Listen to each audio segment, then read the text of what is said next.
Good Sunday morning, everybody. It is Alistair, aka that pesky social worker, coming to you from the car on the beach with the pupper in the back. We had our morning walk, and I've needed more time to think this morning and get my thoughts together. So we went for a drive, ended up at the beach, and this is where we're going to be doing our morning walk slash chat today. So, what am I talking about today? Well, before I talk about today, I want to talk about the week ahead. I'm actually going to be setting it up so the theme is going to be internal versus external. And by that, I mean internal world versus external world and how we sort of navigate those. Maybe you're a woke person and you were already aware that that sort of dichotomy exists. Maybe you're like me and that's something that has only recently entered your orbit in the last few months. So for those of you in the latter group, we can talk more about that, and I can provide some insights that I've gained through this process. Today, I'm going to be talking about the anatomy of rejection, and specifically external rejection. I'm not talking about self-sabotage or self-betrayal, anything like that. We'll get to that later. Today is external rejection, meaning rejection from others. This could be coworkers, this could be friends, family, lovers, others, whomever. And it's one of the few things that I believe is universal throughout the human experience, that every person will experience this. I think that humanity has a lot in common for sure. And I think that, there's a lot of beauty in ego death. You can do your own research on that. I think there's a lot of, I think there's a lot to the oneness, but I think there's also a lot to recognizing that out of all of the stardust that's floating around, of all of the confluence of things and all of the odds that it took for you as a person to be here, for all of that to line up for you to be here, is freaking astronomical and once in a lifetime, which is why there's only ever going to be one of you. Even biological twins are radically different people.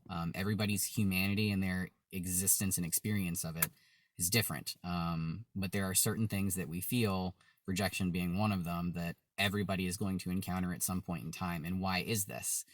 It's because in the case of external rejection, we are asking to be externally validated.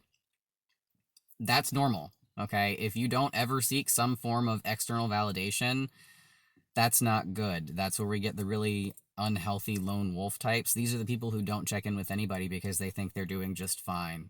If you don't have anybody acting as an external signpost to sort of give you some feedback every now and then about where you're at, that's not good. That means you've self-isolated. But when your whole view of yourself is framed through someone else's lens, someone else's perspective, someone else's approval, somebody else's validation that doesn't come from you, when it's constantly centered around that external view, that's when we have a problem. And we encounter rejection in a variety of ways. It's not always the soul crushing, the love of your life tells you that they're not in love with you anymore, or that they've been unfaithful, if that was not an agreement in your relationship.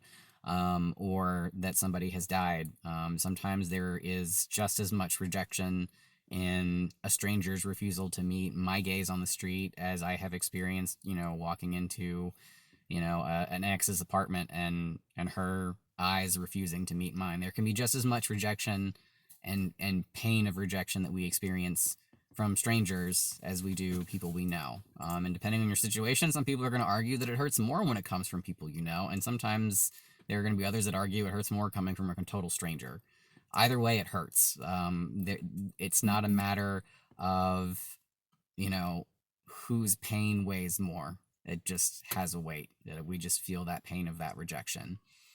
So when we're, asking somebody out on a date, and we get told no, that's a rejection. Obviously beyond just the whatever, but beyond the date of, no, I'm not going to have coffee with you. That's also a rejection of, to us, we're interpreting it as a rejection of, I don't find you attractive. I don't want to be in a relationship with you. And depending on what your trauma looks like, that might feed deeper stories of, nobody will ever love me. I'm unlovable. I'm unattractive. I will never be. Like that, it can trickle down because we were told by other people, and that became our focus, that external. We got that external input and feedback, that we were not enough, that we weren't this, we weren't that. Usually it was a deficit that was pointed out, which is why we're asking to have a need filled and validated by somebody else. It takes a lot of work to shift from asking the outside world for validation to asking yourself. And honestly, I would argue that it's a lot harder to ask yourself for permission to be yourself than it is the outside world.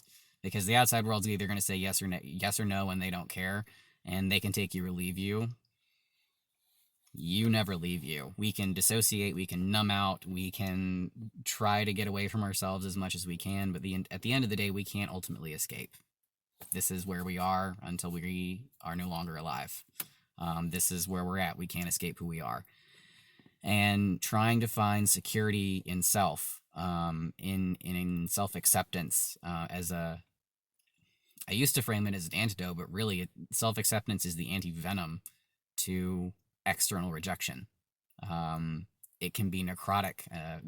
When you are constantly focused on external validation and you get external rejection, that can eat you up. It can eat you alive. It can poison parts of your heart and your mind and your soul, and it can make you believe those cognitive distortions, those really ugly thoughts, those funhouse mirror thoughts that make things seem like they really aren't. And the only way to come back from that is to know within yourself what is and isn't true, and to know your worth and to know who you are. The good news is that is something that you can figure out. The bad news is that it's going to go your whole life, because who you are is going to shift and change.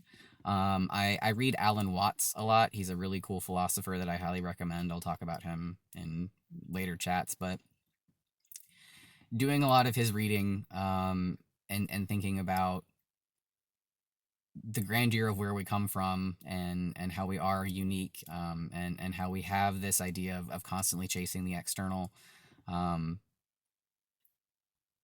It's really important to find home within ourselves. And I know that sounds probably pretty mushy and pretty woo-woo, but really, like I was saying earlier, at the end of the day, you can't leave this. This is home. Even if you don't have a physical structure around you, these are your bones, this is your skin, only you see through your eyes. Nobody else has that experience, which is why I've said in other videos, you are the expert of your experience. Nobody else can tell you what it's like to be you. They can tell you about aspects of your experience, but nobody can tell you what it is to be you. And if they are, they're probably an old white guy that thinks they know everything. And I say that as somebody who is a young white guy. So what are the takeaways from today in terms of rejection? When we find ourselves getting rejected, ask yourself, what was I actually asking for in that moment? The example I gave earlier about asking somebody on a date, that's the ask for worthiness and attraction, that kind of validation. When you find yourself getting rejected by your friends, by your family, by other people, ask yourself, A, did I really need their permission or their approval or their insight in the first place? Or was I just trying to get some outside confirmation of something I either already knew or didn't want to know? That's a really good question to be asking yourself. It's also a good opportunity to ask, how sure-footed am I in who I am, and how often do I go to other people? I'm not saying that you should never ask someone else for their opinion, and I'm not saying that you should never ask for, some levels of permission, because obviously they're necessary. I'm not saying completely, flip the script and burn it all up. What I'm saying is recognize your worth. And that is so much easier said than done, because I'm one of those people that on a really good day, I see it and I can almost touch it. And other days, it feels like carrot on a stick. I oscillate back and forth. That's just part of the human process. But for me, part of my process of working away from that external validation, away from those outside forces, is looking into myself and asking myself, did I really, for me, I'm an approval-driven person, especially in a work setting. So I have to ask myself, did I really need my supervisor's approval on that in terms of beyond, rules and regulations? Like, did I really need to ask her about this specific thing? Did I really need to have that validation? Did I really need to have that? Because when I started reflecting on that, I found myself asking unnecessary questions just so I could feel better about choices that I was going to make. When really all I needed was my own permission to feel good about making those choices. I just wasn't giving it to myself. The road to that has been very long, very arduous, and I'm still on it. Some days I fall off, other days I feel like I've finally found the well-worn place and I'm like, yes, I'm on it, and then it disappears again. It's in and out. It's part of that process. So, yes, that is the anatomy of rejection. It is us putting out a need into the external world and asking to be validated and being told no. That's what rejection really is. It's being told no.